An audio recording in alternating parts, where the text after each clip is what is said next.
Hello friends, நாங்கள் இப்போது எங்கே போய்ட்டுருக்கோன்னா பொத்தேடியில் இருக்க மருத்துவல் மலைக்கு தான் போய்ட்டுருக்கோம். இந்த மருத்துவல் மலையோட உச்சி கடல் மட்டத்திலேருந்து 800 அடி உயரத்தில் இருக்கு. நானும் என் அண்ணனும் அந்த உயரத்துக்கு தான் போகிறோம். இந்த மலையில் தான் நிறைய மூலிகை செடி இருக்குன்னு சொல்கிறாங்க. நாங்கள் பாதி தூரம் ரொம்பவே என்ஜாய் பண்ணிட்டு ஸ்பீடாக ஏறிட்டோம். நாங்கள் பாதி தூரம் போனோன்னே ரொம்பவே டயர்டாயிட்டோம்.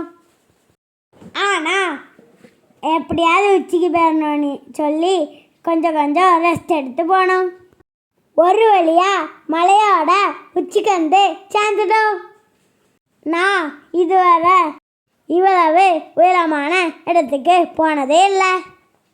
இங்கேருந்து பார்க்க கீழே இருக்கிறது ரொம்பவே குட்டி குட்டியாக தெரிஞ்சு, மேகெல்லாம் ரொம்பவே பக்கத்தில் வந்துச்சு. நாங்கள் ரொம்பவே என்ஜாய் பண்ணிட்டு ஜாலியாக வீட்டுக்கு வந்துட்டோம். பாய்.